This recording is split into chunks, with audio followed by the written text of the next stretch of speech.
Alright guys, thanks for joining me on another video here for SyllaFX. So, in this video we are doing a market recap of the euro dollar during the New York session this morning. So if you guys keep up with the channel, you probably caught the video that I uploaded this morning at the beginning of the New York session to give you guys an analysis on what I was seeing set up as far as the demand and supply and demand trade that was developing, and give you guys the entry point, the demand zone, where your take profit would be, and all of that good stuff. Everything that I was aiming for based on my trading strategy, and I was using supply and demand, and make sure there was no news events actually occurring during that time. Had already set up for my stop loss where that was going to be and where my take profit was going to be, sticking to each rule and getting confirmation that price wanted to go into my direction. Stick to the rules and follow the exact patterns that you're looking for before you enter a position. So I gave all of that analysis this morning in that video. It's only about like 5 or 6 minutes or so, but it was right at the beginning of the New York session. So hopefully you guys caught that and caught this trade as well and got some money. But let's go ahead and recap exactly what happened and what I saw developing and where it ended up actually closing out for profit here.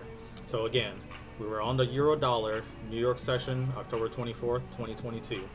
So we're looking at that now. Now this morning we were actually at this level here. So price came in and had a lot of buying volume actually occur that broke above these previous highs on the I believe it was the London session. Kind of got a little bit of consolidation towards the end of it, right before the beginning of the New York session.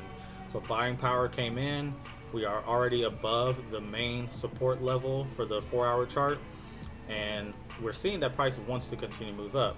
So what I was looking for is a demand level right in this area, demand zone, for price to come back into, tap and reject, and then take a buy position for the move upward.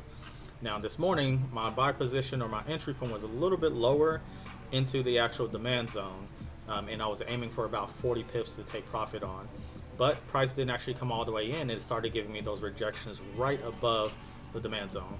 Now that still fits into my trading rules, because basically waiting for the price to show if it's going to have a sell-off or a lot of buying power, breaks the consolidation area, comes back down into the consolidation area, which ends up being the demand zone for buy positions, and then give me the confirmation that price wants to continue moving up.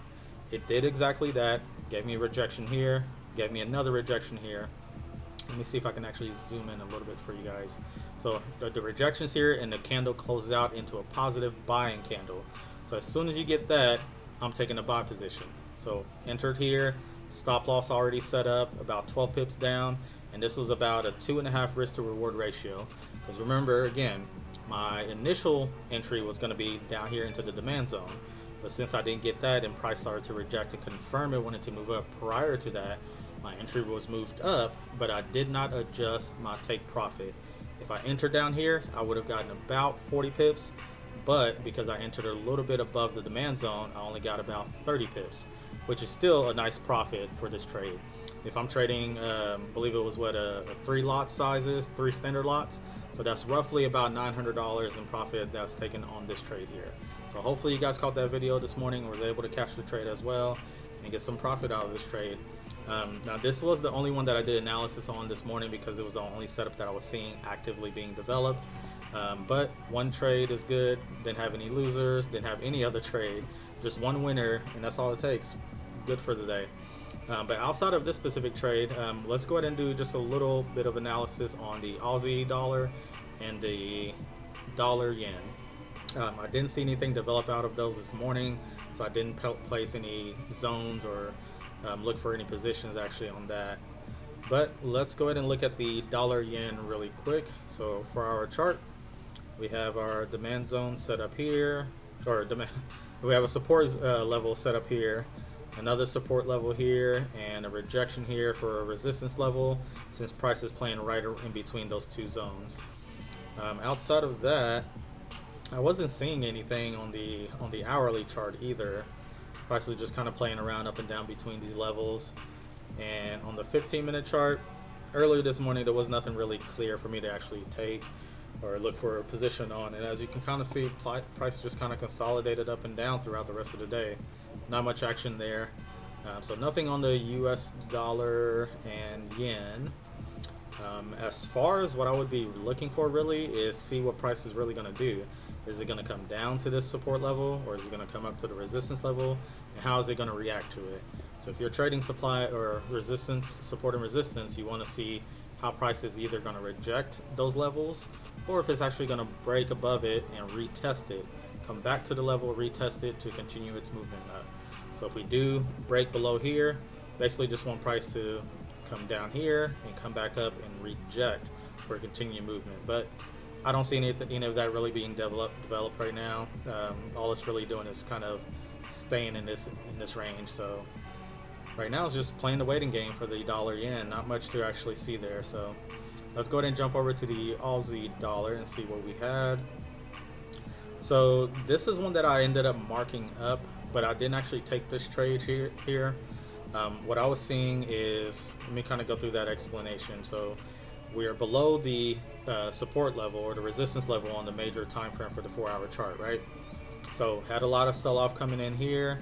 Price came all the way down here, created a new low for the session.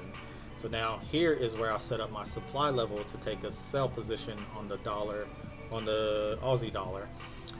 So we're on the 15-minute chart. Now at the time that I marked this up, this movement had already happened. Price came all the way into it and rejected pretty fast and came right back down into this area. Now, of course, I had already missed this area, even though this was where my supply level was being set up. If price were to come back up like it did here and reject into that support level or that supply level, this would have been a valid trade. Now, the way price was actually moving though, it was a little bit too fast, and I don't like to see. Usually I like to wait for price to actually close out with a rejection, but not this fast. So this is not one that I actually took a trade on. I did mark it up initially because, like I said, I usually forecast where my trade is going to be ahead of time. I already had my stop loss set, my entry point, and my take profit, as you can see below here. But when price came all the way back into that zone, that's great, and it started rejecting immediately, but it didn't give me time to actually see a closing candle with a rejection for me to be confirmed that I want to take a sell position, because all of this volume could really just mean that it's going to keep moving up and blow right through the resistance level here, because the way it was actually moving way too fast for me. So I didn't take this trade, but it did end up doing what I was expecting to do. Maybe if I was trading the 5-minute chart, this would have played out. Yeah, not too much either. I mean, that was moving pretty fast as well. So even though we got this candle, came all the way into the zone, rejected, and closed way below here, I mean, that's already what, let's see, 63.26, about 10 pips here. That was already about like 15 pips or so, 16, 15 pips that it rejected off of, that I would have eaten as a loss, or well, not really eaten, it would have eaten into, took away from my profits at that point. So if I would have been able to enter down here after this rejection candle closed, that's only giving me about 15 pips to take with. I could have aimed a little bit lower, but then I'm adjusting what my previous setup and everything was. And like I said before, price was just moving way too fast than what I wanted to be able to take this trade. So I didn't take that one, but the setup actually happened. It was just pretty fast. So moving back to the 15-minute chart. So exactly what we're seeing again. Sell-off happens here, breaks these lows, and lows.